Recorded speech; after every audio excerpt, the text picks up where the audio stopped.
자, 안녕하세요. 광유쌤입니다. 자, 선생님 식사하고, 지금 오후에, 금요일 또 오후에, 여러분들 44강 촬영을 하고 있습니다. 이게, 나름 그래도, 이것도 장점이 있긴 있네요.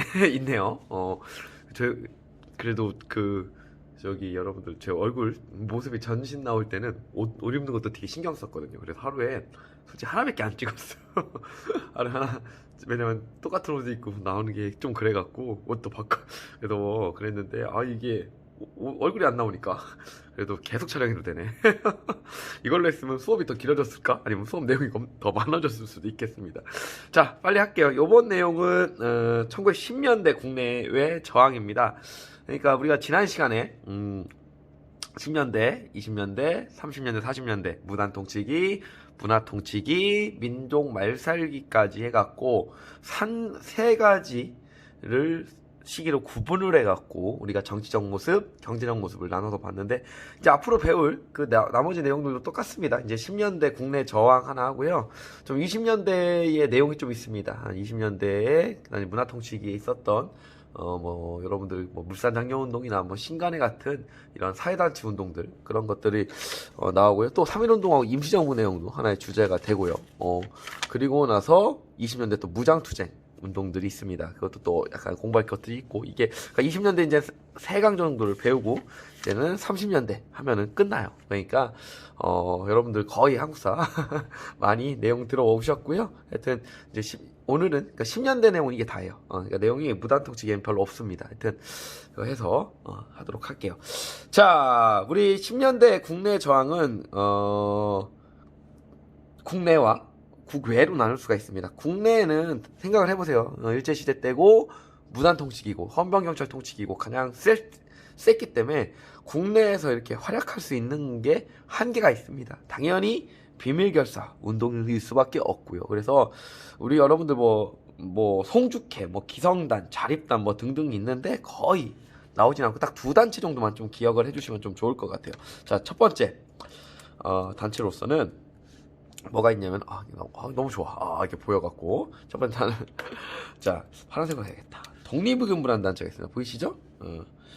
로 독립의군부라는 단체가 있고요.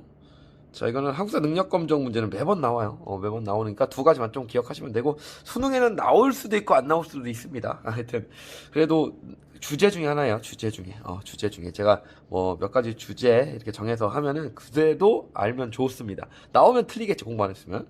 자, 독립의군부라는 조직인데, 요거는 최익현의 제자였던 키워드야 임병찬. 이 사람이,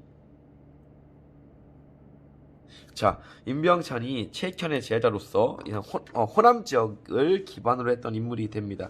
요 임병찬이 최익현의 제자니까 무슨 약간 냄새가 나, 위정척사에 좀 냄새가 나죠. 그래서 임병찬이 중심이 돼서 당시 고종은 1919년도에 죽습니다. 고종이 밀명을 보내서, 밀면이었을 뻔했네. 밀명을 받아 조직한 단체입니다. 당연히 위정척사파니까 고종에 대한 충성 이런 것들이 상당히 좀 있는 인물이 되겠고, 그래서 그 의병들의 또 국내에 있었던 몇몇 의병들, 그 다음에 또 유생들, 당연히 중심이 돼서 조직을 하게 됩니다. 요 임병찬 얘기를 좀 한번 더 해보면은, 이 사람이 동학 갈 때 한번 나왔어. 혹시 한반도 했을 거야. 그래서 그 김계남, 저 화장실 가다가 화장실에서 잡혔다고 했죠. 김계남이 숨어 있을 때 김계남이 여기 있다 알리는 사람입니다. 양반 유생들 같은 경우는 동학농민운동에 대해서 상당히 부정적이었습니다. 거의 동학농민운동을 잡자라고 해서 민보단 같은 것도 백성을 보위하는 단체라고 해서 걔네는 흉악한 애들이다 해갖고 그런 애들이었고, 그 당시에 숨어 있었던 김계남을 또 알려줬던 사람이 또 임병찬인데, 이때 또 한번 등장합니다. 여하튼 임병찬 등이 고종의 몰래 명령을 받아 조직한 게 바로 이거고요. 자, 키워드가 뭐냐면은 그래서 이 얘들은 자, 일본 총리 대신가 조선 총독한테 이게 뭐 되진 않겠지만은 요걸 보내요. 일제에게 자, 국권 반환 요구서. 우리의 국권을 돌려주세요. 너무 순진한 것 같기도 하고. 걔네들이 반환해주겠어? 근데 하여튼 국권 반환 요구서를 녹색으로 썼어요. 국권 반환 요구서를 제출합니다. 제출하고요. 그 다음에 전국적으로 의병들, 그러니까 남한 대토벌 작전도 했지만 호남 지역이니까 또 몇몇 또 의병 세력, 의병의 그 뜻을 같이 하는 사람들을 모아갖고 자, 의병 전쟁도 계획합니다. 의병 전쟁을 계획하기로 했던 애들이고요. 결국은 이게 사전에 발각됩니다. 그리고 실패되고 요 임병찬이는 똑같네. 스승과 마찬가지로 유배를 가면, 근데 여기는 검은도 사건이 있었던 이 검은도도 유배 가고, 16년에 임병찬은 이제 죽게 되는 게 요 내용이 되겠고요. 그 다음에 여기 또 독립유군부의 키워드가 요런 게 있어요. 요거 복벽주의. 이게 좀 처음 나오는 건데, 복벽주의를 주장을 합니다. 복벽주의는 뭐냐면은,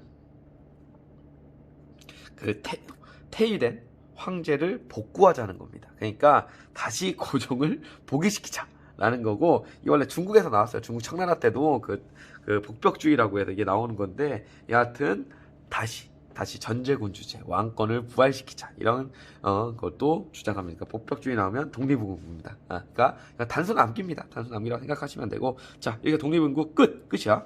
다음 두 번째 조직으로, 자, 여기 보이죠? 이렇게 여기다 해야겠다. 대한광복회. 이 두 가지가 제일 중요합니다.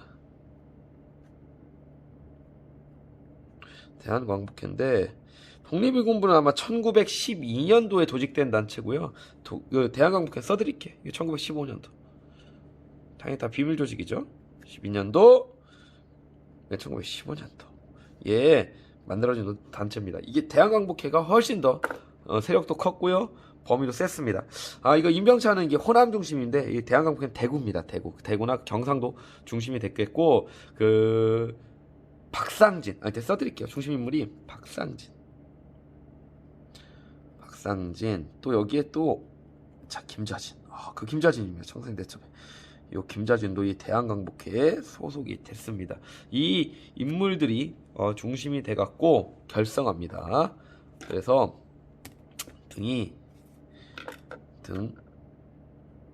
이들이 모여갖고, 자, 군대식 조직으로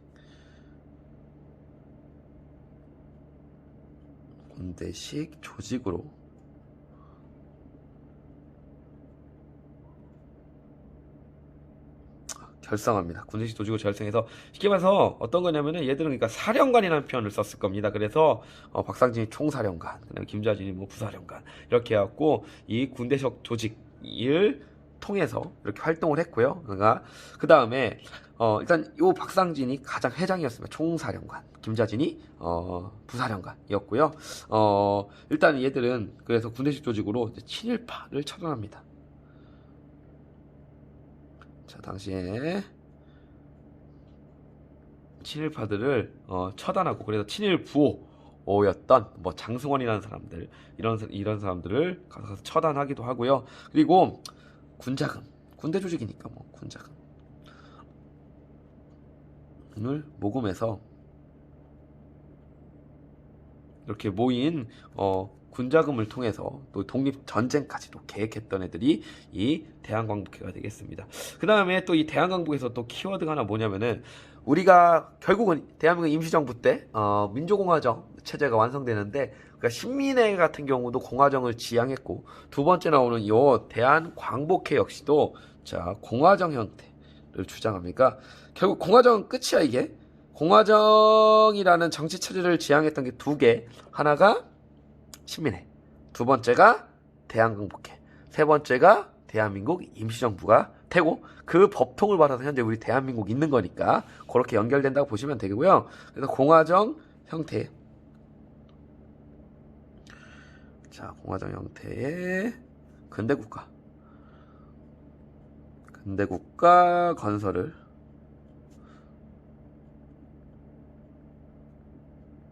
추구했습니다. 자, 요것도 하나의 키워드가 됩니다. 대한강북해 공화정 추구했다는 거 보시면 되겠어요. 자, 여기까지가 국내 대표적인 두 가지 조직이고요. 그 밖에 뭐 평양에 자립단, 송죽회, 그다음 이렇게 있는데, 이거 있구나. 기성단도 있고 그런데 보시면 되고, 그냥 요거는 그냥 얘기는 하나 드릴게요. 또 최후의 의병, 우리 교과서에 이렇게 잡힌 모습이 있는데, 마지막 또 의병장이라고 해서 최응언이라는 분이 계십니다. 최응언이 1915년도에 잡혀요. 그래서 최후의 의병장으로서 최응언이 마지막 활약했다. 최고의 의병장으로서 활약했다는 거. 그래서 1915년도에 잡히고요. 서북무대, 그러니까 서북지대, 그러니까 평안도 그쪽 지역에 활동했던 인물이다 보시면 되겠습니다. 자, 여기까지가 국내입니다. 금방 끝났죠? 자, 이제 국외입니다. 국외. 여기 가장 소략해요. 내용이 별로 없어. 자, 국외인데, 국외에서 일단 여러분들이 보셔야 될 지도가 있어. 이게 좋네. 또 이렇게 할 수가 있네. 여러분 교과서인데요. 여기 누구 건지 모르겠어. 공부를 하나도 안 하셨어요.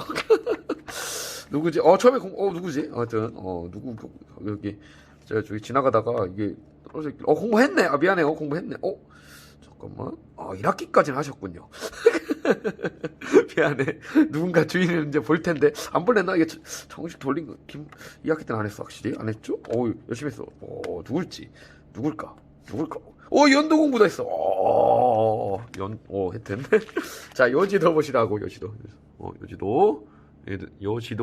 245쪽입니다.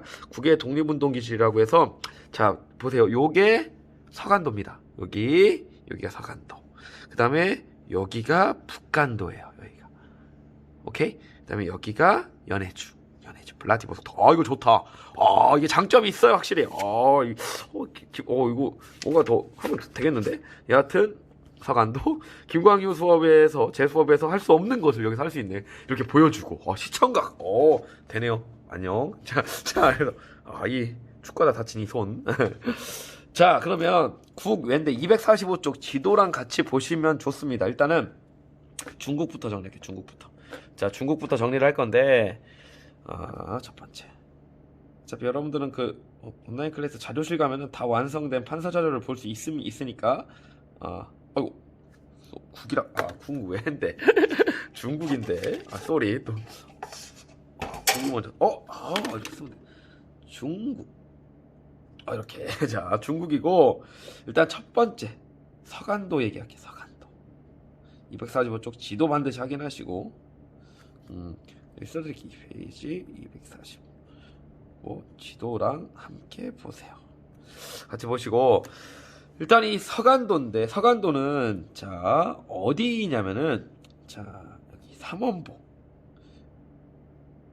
이거 기억나시죠? 여기 신민회 할 때 나왔잖아. 신민회 갖고 저 이혜영을 비롯한 이시영제가 600억 상당, 거의 1000억 같은, 1000억 상당의 돈을 가지고 이 서간도의 삼원보 지역에 정착을 해서, 자, 중심으로 사람들이 이주해서 살았고요. 자, 여기에서, 자, 후원단체로서, 자, 일단 신민회를 쓸게.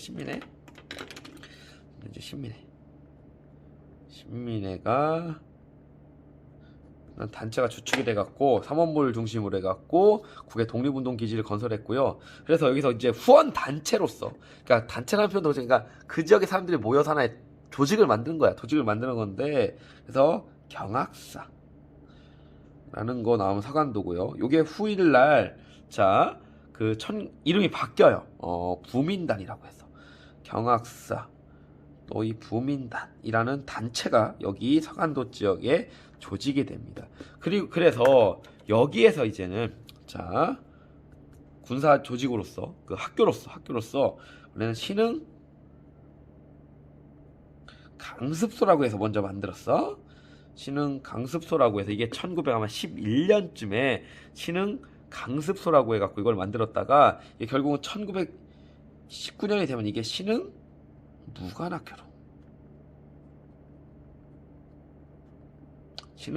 무관학교로 이게 명칭이 변경되게 됩니다. 자, 그리고 요 신흥무관학교 출신들이 중심이 돼갖고 자 이제 군대가 조직된 그게 서로군정서예요.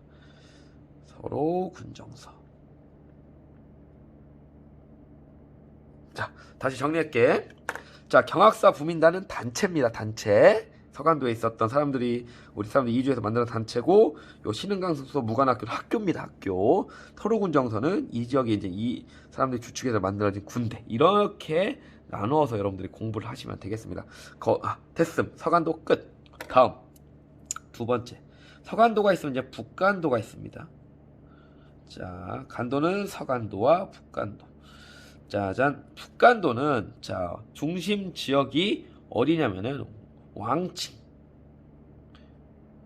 이라는 지역, 그 다음에 롱징 이라는 지역이 중심입니다. 그다음 뭐 스리펑 이런 데도 이렇게 있는데, 하여튼 여러분 교과서 보시면은 이게 어디 여기 245쪽에 잘 나와 있고요. 이 지역을 중심으로 해갖고 북간도에 사람들이 모여 살았고, 여기는 대종교 관련된 단체들이 있었습니다. 그래서 일단은 경학사 부민단이 있듯이 북간도에서는 간민회라는 조직이 있었고, 간민회라는 조직이 있었고, 자 색깔 있는 걸로 할게요. 더 중요한 게 그 대종교라고 해서 그 단군을 신앙한 종교가 있는데, 이 대종교들이 중심이 돼서 중광단이 조직됩니다. 이 대종교들이 중심이 돼서 이 중광단이 조직되고, 여기에서 나온 군대가 바로 뭐냐면은 북노 드드드드드. 자, 특히 이 중광단에서 나온 대종교들이 중심에서 만든 게 바로 북노군정서가 됩니다. 요게 청산리 대첩, 김자진이 이끌었던 군대고요. 그때 한번 또 나올 겁니다. 북노군정서. 하여튼 중광단 대종교들 여기 쓸게요. 그냥 제가 대종교들을 중심이 돼서 모였던 조직. 그러니까 간민회도 모인 조직이고요. 중광단 역시도 모인 조직인데, 중광단이 약간 대종교의 냄새가 더 난다라고 좀 알아두시면 되겠습니다. 됐고요. 또 이제 여기도 학교가 있습니다. 여기 학교가 있는데, 여기에서 일단은 요 서전서숙이라는 학교 있어. 좀 중요하고요. 그러니까 이게 괜히 서전서숙이 나오면 서간도 같아, 서쪽에서. 근데 북간도라는 거고, 이 서전서숙을 세웠던 사람이 이상설이야. 자, 이상설 어디서 나왔어? 헤이그 특사. 그러니까 이상설이 서전서숙을 먼저 세웁니다. 1906년부터 07년까지. 그래서 서전서숙을 세웠던 이상설이 이제 헤이그로 가죠. 07년대. 그리고 나서 또 이상설은 북간도로 오지 않아. 어디로 갈까? 연해주로 갑니다. 그 얘기는 또 연해주에서 또 어떤 일을 했는지는 또 말씀을 드리겠고요. 또 자, 명동학교라고 해서, 자 여기 서전서숙이 있고 또 명동학교.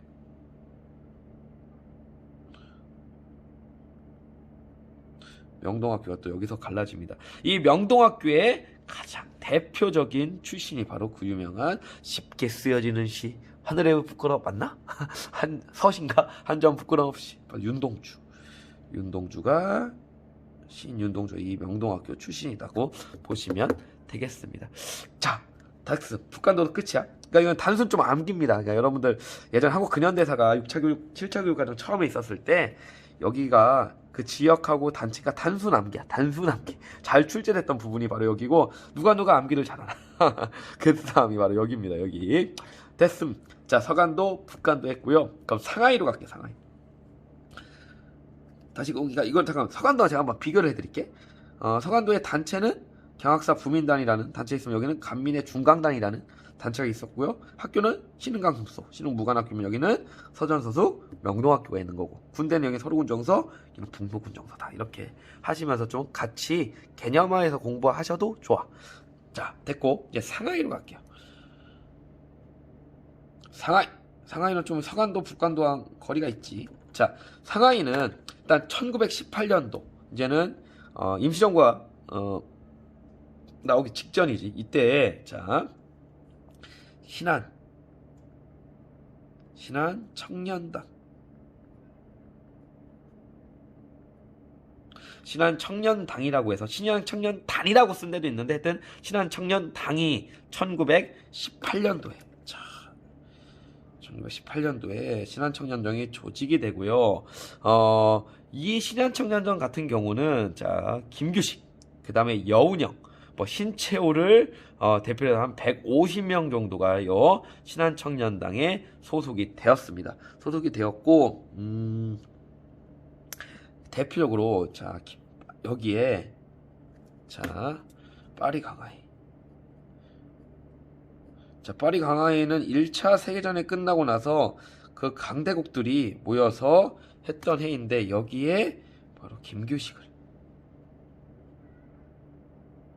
또 파견하는데 결정적인 기여를 했던 데가 이 신한 청년당이다. 그리고 김규식이 이제 1919년 1월 달에 파리 강화 대표로 갔다라는 것까지 좀 알아두시면 되겠습니다. 자, 그래서 요 신한 청년당이라는 단체는 나중에 임정이 수립되는데도 많은 역할을 하는 것까지 여러분들이 보시면 되겠고요. 자, 여기까지가 중국의 이제는 세 지역, 서간도, 북간도, 상하이까지. 상하이는 아마 245쪽 교과서에는 아마 없을 겁니다. 근데 정리를 해드렸고요. 다음에 두 번째 갑시다. 연해주입니다. 블라디보스토크. 네, 오늘 러시아 땅이죠. 자, 연해주고, 자, 여기는 블라디보스토크라 쓸까? 그냥 블라디보스토크.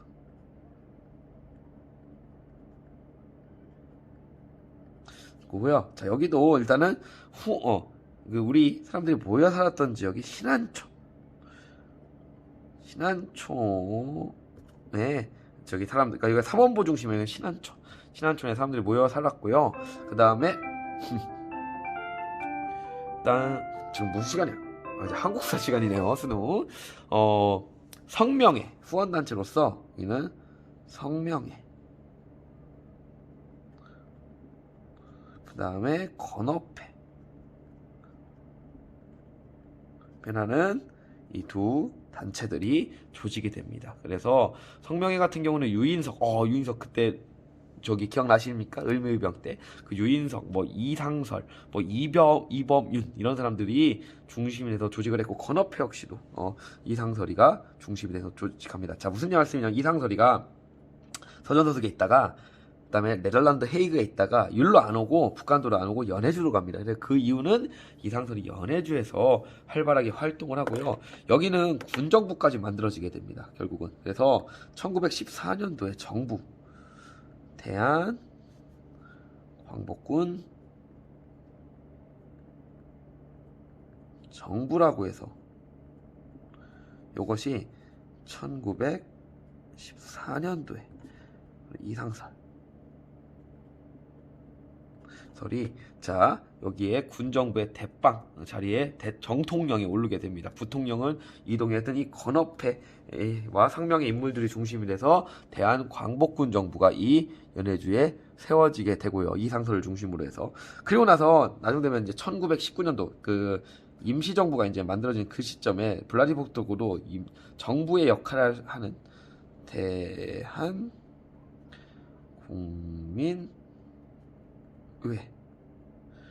해서 이게 1919년도. 이 대한국민의회에서는 이제 누가 누가 중심이 됐냐면 손병희. 그 사람이 손병희가 그러니까 동학 있죠. 동학할 때 한번 남접 북접했을 때 그 북접의 대표 인물이고 동학의 3대 교주였던데 이 손병희를 가장 위에 대통령 자리에 올리면서 이 조직도 여튼 됐다라는 것 한번 살펴보시면 되겠습니다. 됐고요. 끝. 이제 마지막 세 번째 미주 지역. 그 아메리카 지역인데 우선은 대한인 국민회라는 조직이 있어요. 대한인 국민회.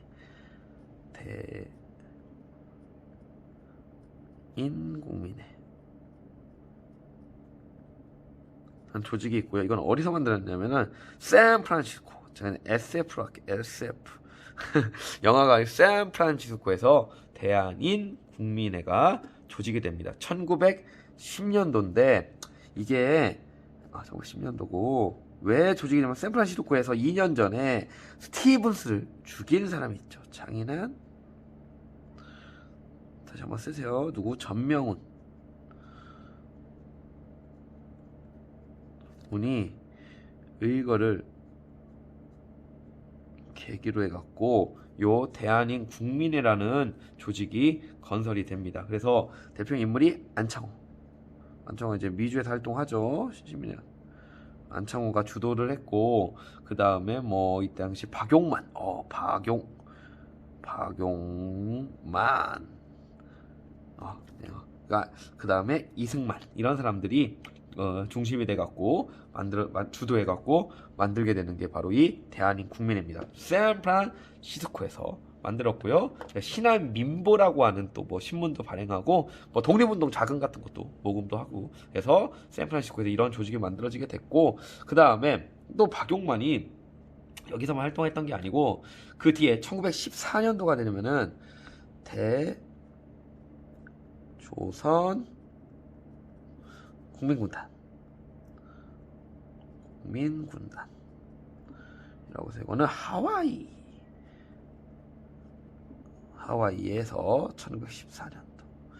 1914년도에 이거를 만들게 됩니다. 그래서 군대에 항속하고자 이거는 박용만. 박용 또 나왔어요.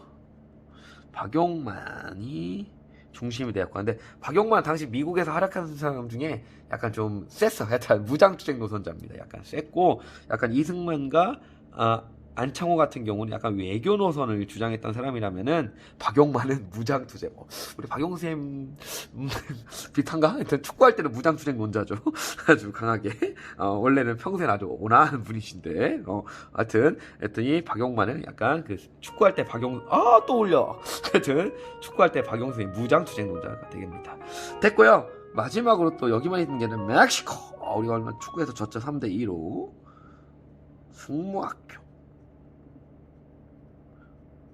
승무학교라고 해서 이거는 멕시코.